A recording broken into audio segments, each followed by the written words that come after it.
बिस्मिल्लाहिर्रहमानिर्रहीम। अस्सलाम वालेकुम नाज़रीन, आप देख रहे हैं प्रोग्राम द लास्ट आवर। मैं हूं यासिर रशीद और स्टूडियो मेरे साथ मौजूद हैं सीनियर तजज़ियाकार राना मोहम्मद अजीम साहब। नाज़रीन, इस वक्त हुकूमत वक्त जो है उसकी तरजीहात में क्या मुज़ाकरात का उनसर शामिल है या नहीं है। दूसरी बात ये कि 190 मिलियन जो पाउंड का केस है, अल-कादिर ट्रस्ट का केस, उसके नताइज क्या निकलेंगे, जिसका फैसला महफूज हो चुका है, और अगर उसके अंदर शिकंजा सख्त किया जाता है तो इम्पैक्ट उसका सियासी तौर के ऊपर क्या पड़ेगा। मुज़ाकरात के हवाले से जो गुफ्तगू शुनीद की हल्की सी उम्मीद पैदा हुई थी, उसके इम्कानात किस हद तक रोशन हो सकते हैं। स्पीकर अयाज सादिक ने जो बातचीत को आगे बढ़ाने की इशारा दिया है, क्या वो मुस्बत इशारा है और उसके ऊपर अमल दरामद करते हुए पाकिस्तान तहरीक इंसाफ आगे बढ़ेगी, बाकायदा तौर के ऊपर मुज़ाकरात का राउंड चल पाएगा। वो जो हल्की फुल्की मौसीकी या किसी तरफ से लाउबालीपन के अंदर जो बातें कर दी जाती हैं और मुज़ाकरात के अमल को सबूताज करने के लिए जो उनसर नुमाया रहते हैं, उनके लिए क्या गाइडलाइन दोनों अतराफ से सामने आएंगी।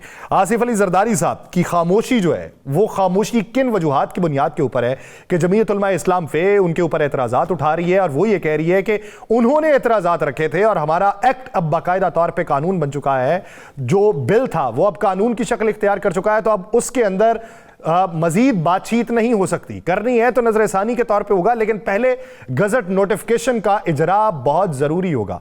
तो अब आने वाले दिनों के अंदर जो तमाम तर मामलात हैं जिसमें बानी पाकिस्तान तहरीक इंसाफ से गाइडलाइन लेने की भी बातें की गई हैं कि आप उनकी तरफ से मशवरा करके आएँ कि वो आपको क्या इजाज़त देते हैं या नहीं देते, क्या फिर से मिसाक मईशत या मिसाक जमहूरियत का अमल जो है वो आगे बढ़ेगा, या फिर ये तमाम तर चीज़ें जो हैं ये झाग की तरह बैठ जाएंगी। इसी पे बात करेंगे, लेकिन सबसे पहले अयाज सादिक जो स्पीकर हैं कौमी असम्बली के, उनकी गुफ्तगू सुनवाते हैं कि उन्होंने मुज़ाकरात के हवाले से क्या पेशकश की है। स्पीकर का दफ्तर सबका दफ्तर होता है। स्पीकर का घर है वो सबका ट्रेजरी और ऑपोजिशन का होता है। स्पीकर का दफ्तर, स्पीकर का घर 24 घंटे खुला है। अगर ऑपोजिशन और गवर्नमेंट तशरीफ लाना चाहें और मुज़ाकरात की बात करना चाहें, मिल बैठ के तलखी ख़त्म करने की बात करना चाहें, मुल्क के मफाद की जो चीज़ें हैं उनके ऊपर डिस्कशन किया जाए, लॉ एंड ऑर्डर की सिचुएशन है और इस तरह की बेशुमार और चीज़ें, क्लाइमेट के इशूज़ हैं, सूबों की खुद मुख्तारी का इशू है, अगर बैठ के हम इन सारी चीज़ों के ऊपर ये बात करना चाहें, स्पीकर का दफ्तर है। जब तक मैं स्पीकर हूँ मैं इसमें इंशाअल्लाह कोई कमी नहीं आने दूंगा और मेरे लिए काबिल एहतराम है मेरे मेंबरान, चाहे वो ट्रेजरी के हैं चाहे वो अपोजिशन के।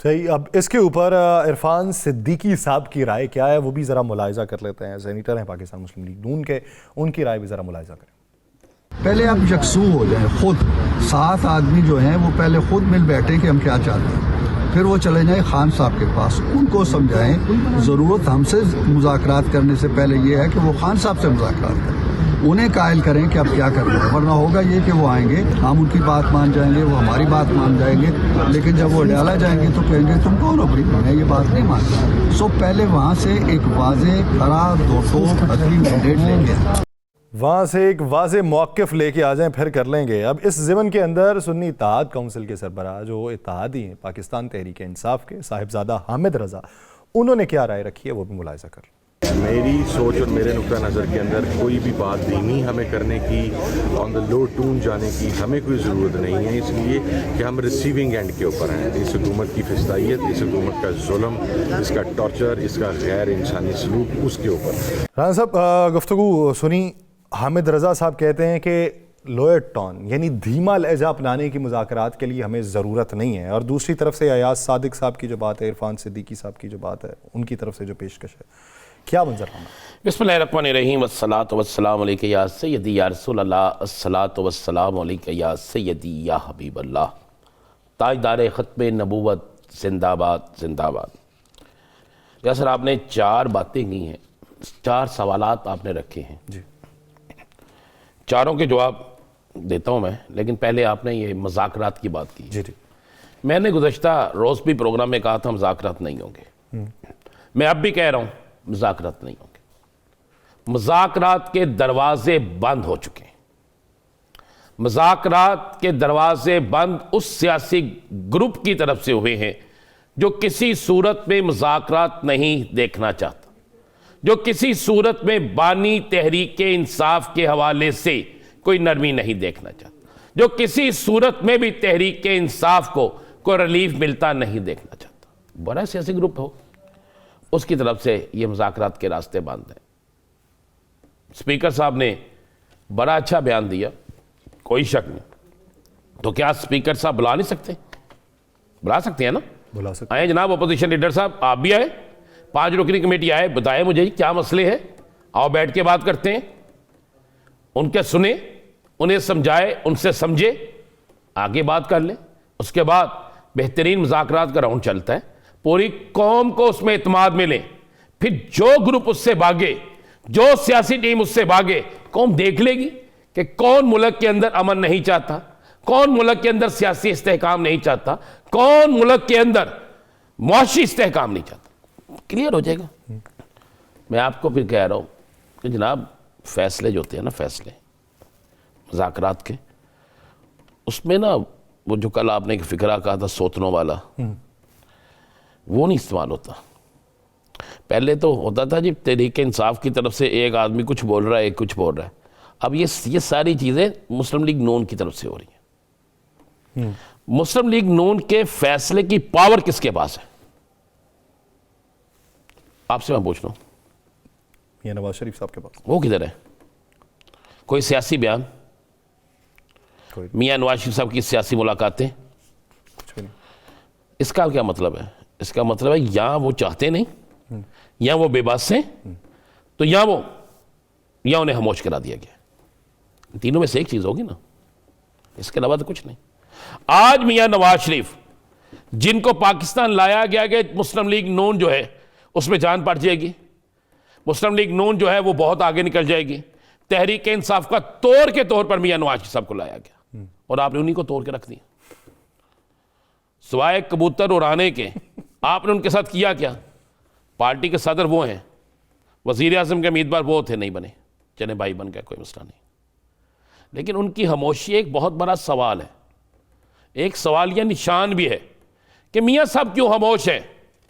मियां साहब के हवाले से खुर्रम दस्तगीर ने कहा अरसा दराज हो गया मुलाकात में, मियां साहब का कुछ सियासी बयान नहीं सुन रहे। इनकार में हो सकता ना कि नहीं हम मुज़ाकरात करते, ये भी हो सकता ना, ये बयान है ना। बाद नजर में लगता है गोशा नशीनी जैसे इख्तियार की हुई है उन्होंने, की हुई है या करवाई हुई है, ये दोनों चीज़ें बड़ी माने रखती हैं, इनमें ज़हन में रखिएगा। आगे आप आ जाए। आपने कहा कि दोनों इतराफ से जो चल रहा है इसमें नतीजा क्या निकलेगा? नतीजा तो निकला है। आप मुझे एक बात बताएं, 8 फरवरी से पहले रात 8:30 बजे, 9 बजे, 10 बजे तक समातें होती थी केसों की। अब 8 फरवरी के बाद होनी शुरू हो गई। 500 दिन हो गए हैं, बानी तहरीक इंसाफ को 501 दिन होगी जेल में। अच्छा वो होता नहीं क्या आदमी है, मुझे उसकी भी समझ नहीं आती। ना वो बीमार होता है, ना उसका टेम्परेचर, ना उसको मुकामी अस्पताल में कोई दवाई चाहिए, अच्छा ना वो उसके सर में दर्द होती है, ना उसकी कमर में दर्द होती है, अच्छा ना ही उसका जो है वो ब्लड प्रेशर या दूसरी तीसरी चीज़ें ख़राब होती हैं, वो अंदर ही है। और कई लोगों ने कई इल्ज़ाम भी लगा दिए थे कि 4 दिन नहीं निकाल सकते, 10 दिन नहीं निकाल सकते, आधा घंटा नहीं निकाल सकते। इस वक्त मुस्लिम लीग नून और इनका मुआवजा कर लेना ज़रा। मियाँ साहब इतना अरसा जेल में नहीं रहे थे, फाइनल करके चले गए थे, फाइनल करके चले गए थे, ऐसा ही है ना। आसफ अली जरदारी ने जेल काटी, कोई इस पर शक नहीं। मियाँ साहब ने उन पर जो भी करवाया था, ये जेल काट रहे हैं। आज का जो इतनी लंबी समात हुई है और आज ही फैसला महफूज भी हो गया। महफूज फैसले 23 को महफूज फैसला सुनाया जाना है, 24 को हाई कोर्ट की छुट्टियां हैं।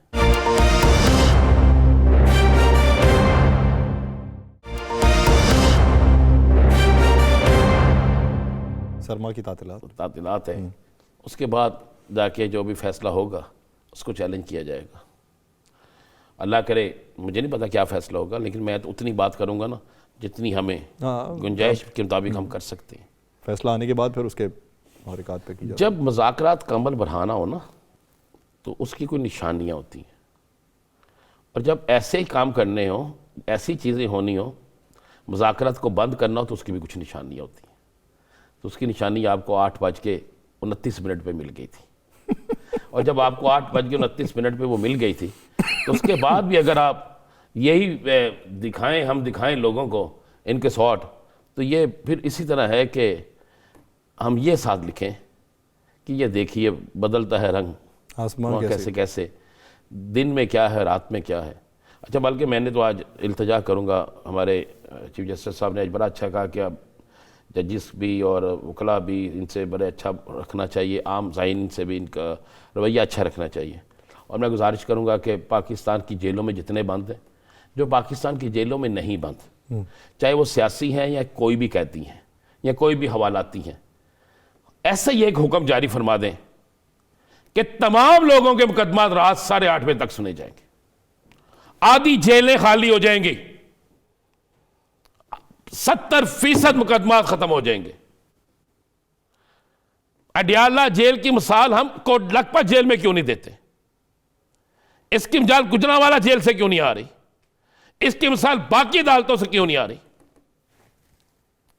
जब आप पूरे पाकिस्तान में यह तासर देते हैं कि वकला के कहने पर भी आप अगले दिन समाअत लेके नहीं जा रहे, जब आप ये देते हैं कि आज रात इस वक्त तक अदालत रहेगी, तो इसका मतलब है आप एक फर्द वाहिद जो है ना, या उसको सहूलत दे रहे हैं या उसको सजा दे रहे हैं, दोनों में से एक काम है ना, या उसको सहूलत दे रहे हैं या उसको सजा दे रहे हैं। उन्होंने कहा ठंड हो गई है, जज साहब जाने दें आज का, जज साहब ने कहा गर्मी बात ये ना हमारे यहाँ पे ना, आपने भी कहा कि अरकान असम्बली क्या कर रहे हैं, क्या नहीं कर रहे यार, तनख्वाहें बढ़ा रहे हैं। वो एक साहब थे तो उन्होंने अपने मुलाजमिन से कहा कि आज के बाद घर में ना दाल पकेगी, महंगाई बड़ी हो गई है। उस घर में सूल था कि जो घर में पकता है ना वही मुलाजिम भी खाते हैं। अच्छा, वो एक दिन मुलाजिम ने 4 दिन तो दाल ही मुसलसल पकी और बड़े पानी वाली पकी, ऐसे पकी कि जैसे जेलों में पकती थी ना। तो एक दिन मुलाजिम ने देखा कि साहब बहादुर जो है उनके लिए भी दाल जाती है, वो दाल बच जाती है, और साहब मटन खा रहे हैं, मुर्ग खा रहे हैं।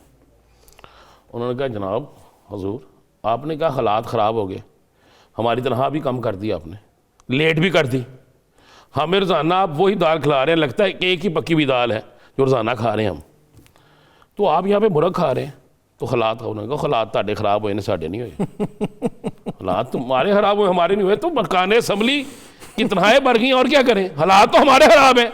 IMF से कर्जा तो हमने देना है, लिया हुआ कर्जा आपने मैंने देना है, इस कौम ने देना है। वर्ल्ड बैंक से जो कर्जा मिलेगा अगर मिलेगा वो भी हमने देना है। बिजली के बिल महंगे हमने देने हैं, गैस महंगी हमने देनी है, रोटी महंगी हमने देनी है, अशिया महंगी पैसे हमने देने हैं। यार उनके हालात खराब नहीं हुए, हमारे तो वो शनाख्ती कार्ड पे ही लिखा गया है ना कि ये सब कुछ हमने देना है। बिल्कुल उनके वो अलामत कोई और होगी, शनाख्ती अलामत, हमारी शनाख्ती अलामत कोई और। उनकी शनाख्ती अलामत है अवामी खिदमत गुजार। वो मुझे तो यहाँ पर उल्ट चलता है ना सारा। मुझे वो याद है, वो वडाली ब्रदर हैं, भारत के मशहूर सिंगर हैं। उन्होंने वो एक वाक़या सुनाया, कहते वो एक बंदा गया ना शादी पे, तो वो कहता है खाना देने वाला ना वो इधर से आए, आलू गोश्त पकाओ, तो वो इधर से आए तो वो गोश्त पीछे ही रह जाए, जब उस पर आए ना सिर्फ शोरबा आने लग जाए।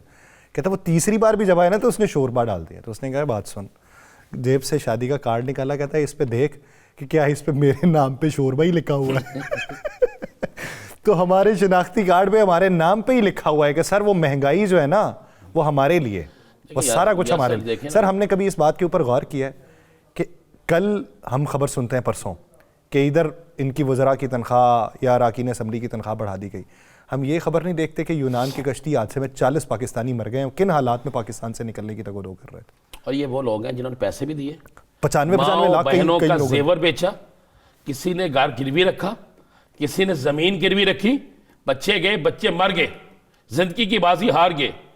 और ये पहला वाक्य है, इससे पहले भी एक वाक्य हुआ, याद है ना आपको जी, उससे पहले भी हुए, बेइंतहा वाकयात हुए। यूनान तो अब वो कश्ती साने या आपके पे 5 डिस्ट्रिक्ट जो हैं, गुजरांवाला, गुजरात, मंडी बहाउद्दीन, खारियां और ये सियालकोट, इन इजलास से इस इंसानी स्मगलिंग का आगाज होता है। जिस शख्स का भी आप नाम ले लें, आप भी जो FIR हुई है कहां पे हुई है? गुजरांवाला। गुजरांवाला। उसके पहले जो हुई मंडी भावदीन, गुजरात। अगर ये जो अभी ईरान के अंदर फंसे हुए हैं इंसानी स्मगलर्स ने जो पकड़े हुए हैं, वो मुंह के एक का तो वो सुनने में है कि कान काट दिया। कान, मेरे पास वीडियो है, हम टीवी पे दिखा नहीं सकते। उनको तुर्की में रखा हुआ है, आग लगाई है एक बंदे को, इतनी खौफनाक है, कोई पूछने वाला नहीं। मेरा एक जानने वाला, मैं हल्फन मैंने उसे फ़ोन किया, मेरे ज़हन के मुताबिक वो इटली है। मैंने उसे फ़ोन किया, मैंने कहा यार क्या हाल है? उसने कहा भाईजान आपने फ़ोन कर लिया, मेरे पास तो फ़ोन करने के पैसे भी नहीं थे। मैं कहा क्या हुआ? उसने कहा जी 4 माह पहले हम घर से इटली के लिए निकले थे, फलां ट्रैवल एजेंट ने हमसे इतने पैसे लिए थे, 4 माह से हम इराक में बैठे हैं, 4 माह से। वो हमें यहां छोड़ गया, वो कहता है डंकी लगा के चले जाओ, जिंदगी मौत अल्लाह के हवाले है, जिंदगी मौत अल्लाह के हवाले है, ये तो कोई शक नहीं है। तो उस एजेंट को भी चाहिए ना डंकी लगा के जाए। उसने हमें बिठाया हुआ है, 21 लाख ले लिया है। और आपका क्या, क्या ये काम जिस दिन पहला हादसा हुआ था उसके बाद खत्म नहीं हो जाना चाहिए था? उसके बाद काम भरा है। जो लोग यहां से जा रहे हैं, जो पाकिस्तान में 20-21 लाख रुपए का कारोबार शुरू नहीं कर सकते, सोचना चाहिए उन हुक्मरानों को, सोचना चाहिए सियासतदानों को कि जो 21 लाख रुपया पाकिस्तान में इन्वेस्ट नहीं कर सकता, वो पाकिस्तान छोड़ के, अपनों को छोड़ के, तकलीफ उठाने के लिए, मजदूरी करने के लिए वहां जा रहा है किसी और मुल्क में। तो इसके जिम्मेदार कौन है? हमारे हुक्मरान, हमारे सियासतदान, दोनों इसके जिम्मेदार हैं। लेकिन हमें क्या, हमने सिर्फ एक चीज पकड़ी हुई है, तन्हाई अपनी बढ़ानी है। हमने केस रातों तक चलाने हैं। मैं, ये अच्छी बात है, मैं केस रात तक सुनने के हक में हूं, लेकिन ये सब के, यासर साहब, ये सब के होना चाहिए, मुल्क से खत्म होना चाहिए ना। हम कब इस कल्चर को खत्म करेंगे? मैं कह रहा हूं कि मान लें जजा हो या सजा हो, तो फिर ये सबके लिए होनी चाहिए। यहां पे पकड़ा वो जाएगा जिसको ये पकड़ना चाहेंगे, चाहे उसने जुर्म किया हो चाहे जुर्म ना किया हो, उसको पकड़ लेंगे। और जिसको नहीं पकड़ना चाहेंगे ना, चाहे उसने जितना मर्जी बड़ा जुर्म किया हो, उसके लिए सारे रास्ते खुले, सारे रास्ते खुले हैं उसके लिए। कोई एक रास्ता ऐसा नहीं है जो उसके लिए ना खुला हो। मेरी बरादरी से, यानी हमारी सहाफी बरादरी से बहुत से लोग ऐसे कामों में हैं। सियासतदान क्यों मैं कहूं कि नहीं है, सब ऐसे कामों में मतलब यही जो इंसानी स्मगलिंग हो, 2 नंबर काम हो, धंधा हो, सब है। हम अपने से शुरू करते हैं, डंकी लगवाते हैं, सब कुछ करते हैं जी। तो कभी केस नहीं हुआ उनके खिलाफ? साफी हैं, साफियों पे क्यों हो? क्योंकि फिर हमें आज़ादी सहाफ़त याद आ जाती है। इस मामले में तो ज़्यादा आती है। मेरे पास नाम है, मेरे पास नाम है उन लोगों के। क्या करेंगे आप? इस मुल्क के अंदर ये सारा कुछ चलता है। इस मुल्क में हर वो बुरा काम होता है जो बुराई फैलाता है और उसके पीछे कोई ना कोई ताकतवर होता है। कच्चे के डाकू खत्म हो गए। आप सिंध में रात को सफर कर सकते हैं? जी कर सकते हैं। किस तरह? वही डाकू कर सकते हैं। डाकू कर सकते, आप नहीं कर सकते ना। अगर वो करवाएं तो हम उनके साथ कर सकते हैं। भाई वो तो फिर आप डाकू ही हुए ना, या उनके सहूलतकार हुए, यही होता है ना। तो सर हमें पकड़ के भी तो कर सकते हैं। इसी तरह आप आ जाएं KPK में कि कितने इजला है जहां पे रात के वक्त आप बाहर नहीं निकल सकते। सर हम नहीं बाहर निकल सकते, पुलिस नहीं निकलती। बलोचिस्तान के कितने हैं? भाई हमें इससे महफूज करने के लिए कुछ करना चाहिए ना। हमें इसको ठीक करने के लिए कुछ करना चाहिए। ये उसी दिन होगा जब पाकिस्तान के अंदर सियासी इस्तेहकाम आएगा। और सियासी इस्तेहकाम उस वक्त आएगा जब सियासतदान अपनी अना की कुर्बानी देंगे, जब सियासतदान ये फैसला कर लेंगे कि हमने सियासत जरूर करनी है, लेकिन पहले पाकिस्तान है। चलें इसके ऊपर तफसीली कल बातचीत होती है। नाज़रीन एक ब्रेक लेनी है, ब्रेक के बाद सियासी मंजरनामे में मजीद बात की जाएगी। Stay with us.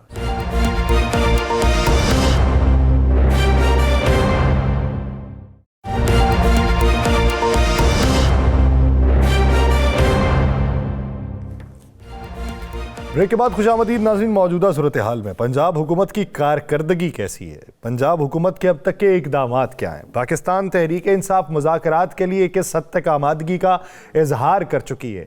जो कमेटी तश्कील पाई है उसके पास इख्तियारात किस हद तक हैं? पार्टी के अंदर जो तकसीम की बातें ज़ेरे गर्दिश थीं, वो तकसीम की बातों का हवा क्यों बैठ रहा है, या वो तकसीम की बातें किसने चलाई थीं?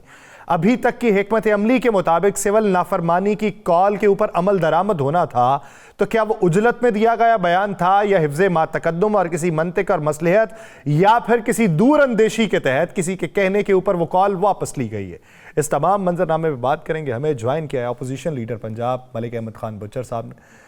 मलिक अहमद खान साहब, बहुत शुक्रिया आपके वक्त का। मलिक साहब, सबसे पहले तो आप मुबारकबाद के मुस्तहिक सर, इस माहौल के अंदर के जहाँ पे किसी की पूरी नहीं पड़ रही, वहाँ पे आपके घर का राशन पूरा करने के लिए आपकी बुनियादी तनख्वाहों में सर इजाफा हो गया, तो ये मुबारकबाद सबसे पहले सर वसूल कर लें। सर ये मुबारकबाद यासिर भाई सबसे पहले तो आपको देनी चाहिए ट्रेजरी बेंचेस को। हमने तो उस पर इतराज भी किया है और इसको अपोज भी किया है। अब जो फॉर्म ऑफ गवर्नमेंट है, मौजूदा पार्लिमानी फॉर्म ऑफ गवर्नमेंट, उसमें तो आपको पता है कि अददी अक्सरियत पे एक फैसला होता है असेंबली के अंदर। तो मैं ये समझता हूँ कि जिस तरह आपका डेफेमेशन बिल वाला मामला हुआ और जिस तरह वो पैरेलल एक फोर्स बनाई गई, उसमें जिस तरह इन्होंने उजलत की, तो मेरे ख्याल में इस मामले को अगर ये देख लेते और इसमें अपोजिशन की कोई इनपुट्स ले लेते तो बेहतर अंदाज में हो जाता।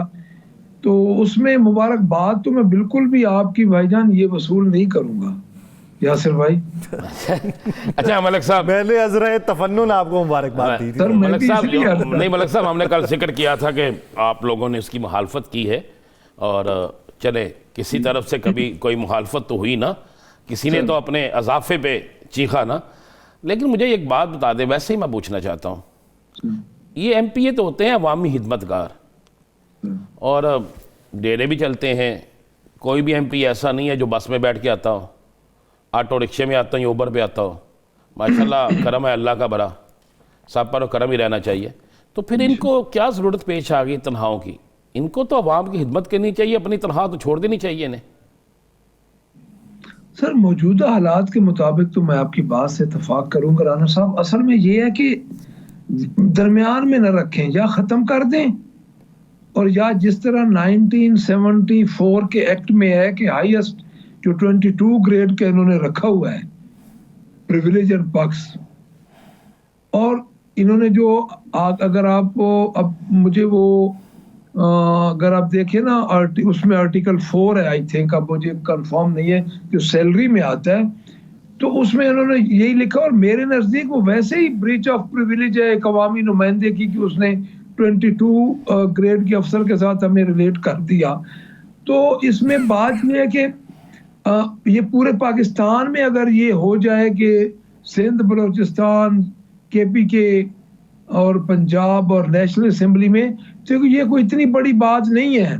और इसका एक और तरीका भी हो सकता है कि आप एसेट्स की बुनियाद पे भी कर सकते हैं, कि डेफिनेटली को सारे तो अमीर नहीं है, उसमें कई सफ़ेद पोश लोग भी हैं, काम भी करते हैं, असेंबली बिजनेस का काम भी होता है। तो इसमें रिफॉर्म्स होनी चाहिए।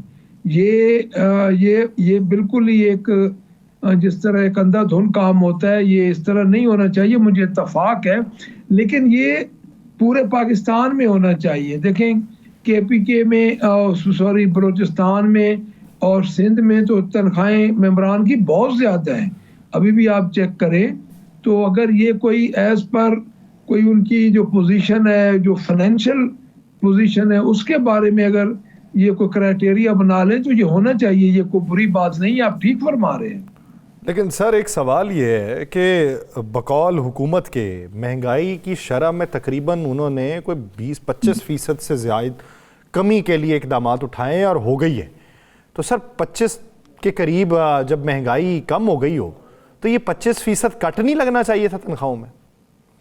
सर मैं तो वही अर्ज कर रहा हूँ कि महंगाई के अलावा देखिए ये जो तनख्वाहें होती हैं ना जी, MPs MNAs की, जो ये कोई डायरेक्ट महंगाई पे इफेक्ट नहीं करती। एक तो मैं ये आपको बता दूं, ये कोई हम ऐसे ही एक बात करते रहे कि जी ये एक प्रिविलेज है। अब उसमें हालात ये हैं कि कई लोग हैं वाकई वो जरूरतमंद हैं, तो इसका बड़ा एक सादा सा फार्मूला है कि जिस तरह एक एज पर आप कर ले फाइनेंशियल पोजीशन, उसको कैटेगराइज कर लें, या मैं पूरे पाकिस्तान की बात कर रहा हूँ, नॉट ओनली पंजाब। तो ये हो सकता है, ये यासिर भाई, इसमें कोई इतनी बड़ी बात नहीं है। बट इसमें एक और चीज भी है कि देखिए ये तनख्वाहें ब्यूरोक्रेसी की बढ़ती हैं, हर किसी की बढ़ती हैं। इसको जरा अगर हम नीयत से काम करना चाहें तो इसमें बहुत ज्यादा इसमें आ सकती है, इस्लाहत आ सकती हैं, और इसमें ट्रांसपेरेंसी आ सकती है कि अगर हम इसमें थोड़ा सा भी इसमें ये कर लेंगे, जिसकी माली हालत ठीक हो उसको जरा एग्जेम्प्ट कर दें इन चीज़ों से, तो क्या इसमें तो मेरे ख्याल में 25% या 30% लोग बच जाएंगे जो बाकी हकदार होंगे।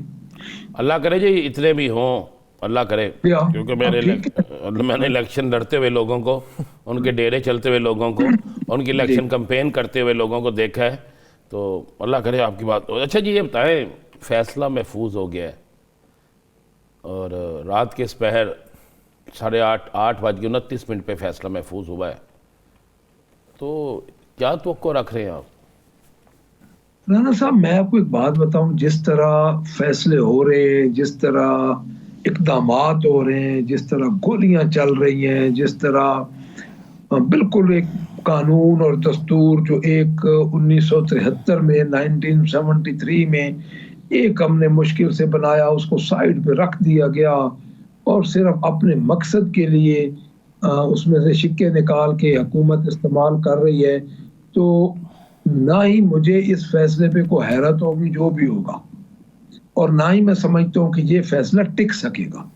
उसकी वजह यह है कि इन फैसलों की अब अहमियत नहीं रही। मुझे ये बताएं कि ऐसे फैसले जो कि अभी डिटरमिन भी नहीं हो, सजाएं हुई और मुलजमों को 2-2 साल हो गए जेलों में है, मुजरिम तो बहुत आगे की बात है, तो मैं नहीं समझता कि ये फैसले को हमारे लिए हैरत के बायस होंगे। हम इंशाल्लाह आगे हाई कोर्ट्स में जाके, हमें उम्मीद है, हम अब भी अपनी अदालतों से उम्मीद रखे हुए हैं, अच्छे की उम्मीद रखे हुए हैं। ट्रायल कोर्ट्स में मुझे नहीं उम्मीद इन लोगों से, क्योंकि आपने खुद देखा है ट्रायल कोर्ट में तो ये जो हाल कर रहे हैं, जिस तरह ये फर्द जुर्म आयद 8-9 महीने, राना साहब, फर्द जुर्म आयद नहीं हो रही, तो उसमें हम फैसलों से क्या उम्मीद रखें? मुझे बताएं, आप खुद, आप हमारे से बेहतर जानते हैं। अच्छा, मैं बानी तहरीक इंसाफ के महफूज फैसले पर जो भी रद्द-ए-अमल आएगा, जो भी फैसला आता है, उसके बाद क्या तहरीक इंसाफ कानूनी जंग लड़ेगी, या तहरीक इंसाफ जो बानी तहरीक इंसाफ ने हिदायत दी है उसके मुताबिक बैरून मुल्क पाकिस्तानियों से सिविल नाफरमानी या किसी और मामले पे करेगी? क्या हिदायत है? अब बात ये है, मेरी बात सुने, हमें पार्टी हेड हैं इमरान खान, बानी पीटीआई, जो वो हुक्म देंगे पार्टी ने वही करना है। उसकी वजह ये है, इस वक्त हमारी पार्टी में सबसे तकलीफ में कौन है? इमरान खान है। इमरान खान के घर पे तकलीफ, उसकी बीवी ने 9 माह जेल में गुजारे बेसलेस मुकदमात में, उस पे आखिर में उस पे उनकी बीवी पे 302 का पर्चा भी हो गया। इस वक्त जो शाह महमूद कुरैशी साहब हैं, महमूद रशीद साहब हैं, उमर चीमा साहब हैं, डॉक्टर यास्मीन राशिद साहिबा हैं, इजाज चौधरी साहब हैं, वो और खान साहब, मेन तकलीफ में ये लोग हैं। पहले हमेशा ये होता था कि वर्कर तकलीफ में होते थे, लीडर भाग जाते थे, लीडर आराम से कहीं नजर बंद हो जाते थे, जब मुल्क ही छोड़ देते थे। इस वक्त सबसे ज्यादा तकलीफ में लीडर है। हम तो बाहर बैठे हैं, हम तो सारे बाहर हैं, तो लीडर ने अपने फैसले करने और हमने उनको ओबे करना है। और ये जो झूठे पर्चे करके, झूठे बेसलेस मुकदमात बना के ये खान को सजा करेंगे, तो मुज़ाकरात कैसे होंगे? मैं आपको बात एक कैटेगोरिकली कह रहा हूँ, मुज़ाकरात वक्त होंगे जब मुज़ाकरात करने वाले बाख्तियार लोगों का दिल होगा, तो ये तो फौरन भागे आएंगे मुज़ाकरात करने के लिए। जब मुज़ाकरात करने वाले बाइख्तियार लोगों का दिल होगा तो तब ये फ़ौरन मुज़ाकरात के लिए मायल हो जाएंगे। बसूरत दीगर मुकदमात जितने किए गए हैं तब ये मुज़ाकरात के लिए मायल क्यों होंगे। बहुत शुक्रिया मलिक अहमद खान बुचर साहब अपना वक्त देने के लिए। नाज़रीन, दीगर इश्यूज़ पे बात करेंगे एक शॉर्ट ब्रेक के बाद, कहीं नहीं जाएगा। Stay with us.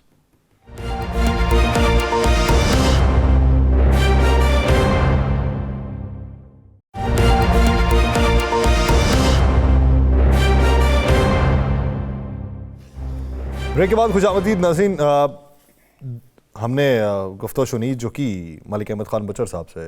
वो ये कहते हैं कि तासुरात तो नहीं दिखाई दे रहे, मंजरनामा तो नहीं है ऐसा, इशारे तो नहीं है ऐसे, और जब ये ऐसे नहीं है तो इनसे खैर की तवक्को क्या करें।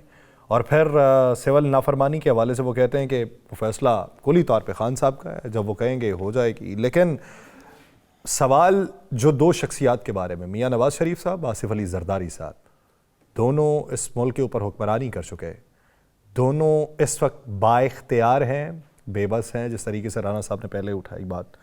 किन वजूहात की बुनियाद के ऊपर मसलहतन खामोशी इख्तियार की हुई है, और दूसरी मुज़ाकरात में अगर कोई रुकावट है तो कौन, और अगर कोई नहीं करना चाहता तो क्यों नहीं, इसी पर बात करेंगे। पाकिस्तान मुस्लिम लीग ज़िया के सरबराह एजाजुल हक साहब ने हमें ज्वाइन किया। एजाजुल हक साहब, बहुत शुक्रिया आपके वक्त का। एजाजुल हक साहब, सबसे पहला सवाल ये कि क्या आपको मुज़ाकरात होते दिखाई दे रहे हैं, और अगर दिखाई दे रहे हैं तो दोनों अतराफ से बाइख्तियार कमेटियाँ ही? बड़ा अच्छा सवाल है आपका, और बड़ा मुश्किल सवाल भी है। मुज़ाकरात ये कोई पहली मर्तबा तो नहीं होंगे, मुज़ाकरात तो माजी में भी होते रहे हैं, और मौजूदा यानी ये 24 तारीख से पहले भी मुज़ाकरात होते रहे, और उससे पहले भी मुज़ाकरात होते रहे। कुछ मुज़ाकरात इनके MNA के साथ होते रहे हैं, कुछ मुज़ाकरात पार्लियामेंट के अंदर होते रहे हैं, कुछ मुज़ाकरात जो हैं वो स्पेशल कमेटी के अंदर होते रहे। लेकिन देखें, मुज़ाकरात जो होते हैं ना, ये दोनों इतराफ़ से मुज़ाकरात के लिए पूरी तैयारी होनी चाहिए, और दोनों इतराफ़ से ये नहीं सोचना चाहिए कि भाई अगर मैं मुज़ाकरात करूंगा तो मेरी सुबकी हो जाएगी, और दूसरी तरफ से वो सोचेंगे कि अगर हम मुज़ाकरात करेंगे तो हमारा नैरेटिव जो है वो ख़राब हो जाएगा। इस नैरेटिव के चक्कर में ना पूरी मुल्क को मुश्किल में डाला हुआ है। तो मैं समझता हूँ कि जिस दिन एक तरफ से सोचा जाए कि जी हाँ मुज़ाकरात ही हल है और हमने मुज़ाकरात करने हैं, तो मेरा ख्याल है कि मुज़ाकरात के अंदर कोई मुश्किलात पेश नहीं आएंगी। लेकिन अगर ये कहा जाए कि जी ये हमारी कंडीशन है, ये हमारी कंडीशन है, तो फिर बड़ा मुश्किल हो जाएगा। मुज़ाकरात के ज़रिए ही तमाम जो मुश्किलात हैं वो आसानी में तब्दील हो सकती हैं। और ये बात सही मैं अभी सुन रहा था कि बहुत से ऐसे PTI के लोग हैं जिनको अब तकरीबन 2 साल हो गए हैं जेलों के अंदर, और उन्होंने मतलब बड़ा एक अच्छा मतलब ये वक्त गुजारना कोई आसान काम नहीं है। जेल के अंदर एक दिन गुजारना भी बड़ा मुश्किल है, ना कि 2 साल, 2.5 साल। तो मेरा ख्याल है कि कुछ ना कुछ रास्ता जो है वो निकालना चाहिए ताकि मुल्क भी अमन और अमान जो है वो भी ठीक हो।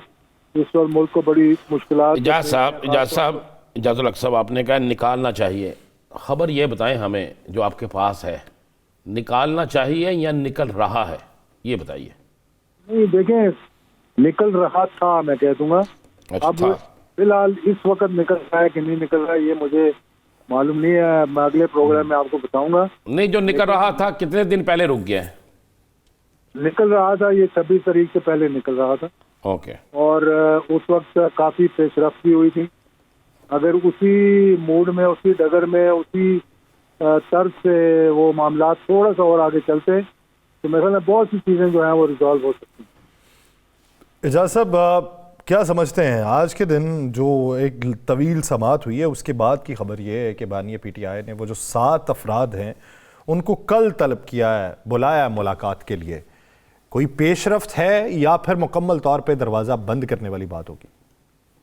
नहीं, ये दरवाजे कभी बंद नहीं होते हैं। दरवाजा देखे ना, अगर बंद भी होगा तो सकता दरवाजा। मेरा नहीं ख्याल कि कोई दरवाजा बंद है, और ना ही मेरा ख्याल है कि कोई ऐसी मुश्किलात हैं जिससे कि हम कहेंगे कि बिल्कुल गुफ्तगू और बातचीत करनी नहीं है, लेकिन जब भी बातचीत होगी वो गैर मशरूत होगी। गैर मशरूत बातचीत से जो आपकी मशरूत है ना, वो खुद ब खुद ही वो जो है वो गिराएं खुलनी शुरू हो जाएंगी।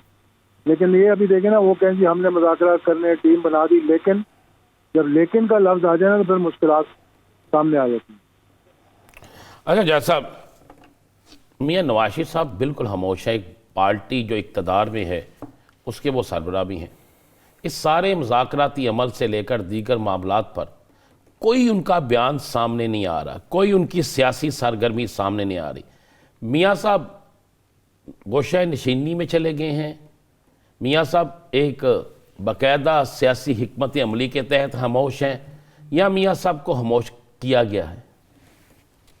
देखिए, ये बड़ा एक $1 मिलियन क्वेश्चन है, क्योंकि मैं खुद इस बात पे बड़ा हैरान हूँ, क्योंकि वो पार्टी के सरबराह हैं, पार्टी के सरपरस्त हैं, पार्टी के लीडर हैं, और ज़्यादातर जो हमारे वज़रा हैं उनकी लॉयल्टीज़ भी, जो मतलब इनके वज़रा हैं, हुकूमती वज़रा जो हैं PMLN के, उनकी भी लॉयल्टीज़ जो है वो ज़्यादा मियाँ नवाज शरीफ साहब के साथ हैं, और वो परेशान भी होंगे कि भाई ऐसी वो गाइडेंस हमें नहीं मिल रही जो हमें मिलनी चाहिए। इस खामोशी के पीछे क्या राज है, मैं इसके बारे में मतलब मैं तबसरा नहीं कर सकता, क्योंकि मुझे इल्म नहीं है। लेकिन ये बहुत ही अजीब व गरीब बात है कि लास्ट उनको जब हमने देखा था तो वो वोट डालने के लिए आए थे 26वीं तरमीम का, और उससे पहले बहुत कहा जा रहा था कि शायद वज़ीर आज़म के साथ मियाँ नवाज शरीफ भी जाएंगे फजल रहमान को मिलने, या वो आएंगे इनको मिलने के लिए, लेकिन वो मुलाकात नहीं हुई। और अब भी उसके बाद से फिर वो खामोशी रही है। वोट डालने के बाद वो बाहर चले गए थे, वापस आने के बाद मेरा ख्याल है कि कोई पिछले यानी कि 35 सालों में इतना ज़्यादा अरसा नहीं गुजरा जिसमें जो उन्होंने इतनी खामोशी अख्तियार की। तो जरदारी साहब की खामोशी के ऊपर भी राय देना जो है वो इस वक्त मुनासिब नहीं? जरदारी साहब की तो पार्टी एक्टिव है, और जरदारी साहब पॉलिटिकली भी खूब एक्टिव हैं। बीच में वो थोड़ा सा रेस्ट और रिक्रिएशन करके आए हैं दुबई से। रात भी UAE की एम्बेसी का नेशनल डे था, तो दोनों वज़ीर आज़म और सदर आए हुए थे, जो कि मतलब एक अजीब सी बात है कि बहुत कम मौके ऐसे आते हैं जहाँ पर वज़ीर आज़म और सदर जो है इकट्ठे एक ही फंक्शन में जाएँ, सिक्योरिटी रीजन की वजह से भी और वैसे भी। लेकिन जो हमारे मुत्तहिदा अरब अमारात के साथ ताल्लुकात हैं, मेरे ख्याल में उसकी वजह से वो दोनों इकट्ठे आए थे। अच्छा ये बता दीजिएगा एजाज साहब, एक शोर चलता है, फैसल वाडा साहब ने मुस्लिम लीग नून के मतलब बड़ी गुफ्तगू की, आपको पता होगा, और काफ़ी गुफ्तगू उनकी वो होती है जो वक्त के साथ साथ दुरुस्त भी साबित होती है। आपको कि इन हाउस तब्दीली नज़र आ रही है? देखिए, तब्दीली इन हाउस मुझे नहीं लगता कि इस मौजूदा सेटअप के अंदर कोई इन हाउस इस किस्म की तब्दीली होगी कि एक पार्टी से हुकूमत लेकर दूसरी पार्टी को दे दी जाए। वो फिर ये कोलिशन आगे चलेगी और मज़ीद मुश्किलात का सामना करना पड़ेगा। हाँ, अलबत्ता डिलीवरेंस ना हुई और आपस में इत्तेफाक ना हुआ तो फिर इस सिस्टम को ही नुकसान हो सकता है। मेरे ख्याल में फिर पार्लियामेंट की जगह कोई कौमी टाइप हुकूमत बन जाए तो वो मतलब कि इसके अलावा और कोई चारा नहीं। कौमी हुकूमत का जो मंसूबा है या वो जो प्लॉट है वो काबिल अमल है? देखिए, काबिल अमल तो पहले भी कहते हैं, काबिल अमल जो चीज़ें नहीं होती काबिल अमल हो जाती हैं, क्योंकि 90 दिन के जो इलेक्शन थे वो फिर 90 दिनों में तो नहीं हुए थे ना, तो वो भी काबिल अमल हो गया था, तो ये चीज़ें भी काबिल अमल हो जाती हैं। लेकिन मौजूदा सूरत हाल में मैं समझता हूँ कि अभी फ़िलहाल जो हुकूमत है इसको थोड़ा इसी तरह चलाया जाएगा, लेकिन इनके बीच में भी अभी बहुत सी तलखियाँ हैं पंजाब के हवाले से लेकर, और दीगर मामला जो है इनके वो सेटल नहीं है। तो किसी वक्त भी जैसे अभी फ़िलहाल MQM ने एक छलांग छोटी सी लगाई थी या नाराज़गी का इजहार किया था, तो अगर पीपल्स पार्टी के साथ कोई गड़बड़ होगी तो फिर हुकूमत का चलना मुश्किल हो जाएगा। पीपल्स पार्टी के साथ कुछ गड़बड़ होगी तो फिर हुकूमत का चलना मुश्किल हो जाएगा। बहुत शुक्रिया एजाजुल हक साहब इस हवाले से अपना वक्त देने के लिए। प्रोग्राम का वक्त खत्म हो जाता है, मुझे और राना साहब को दीजिए इजाज़त। आपसे मुलाकात होगी कल। अपना बहुत सा ख्याल रखिएगा। अल्लाह ने के बाद।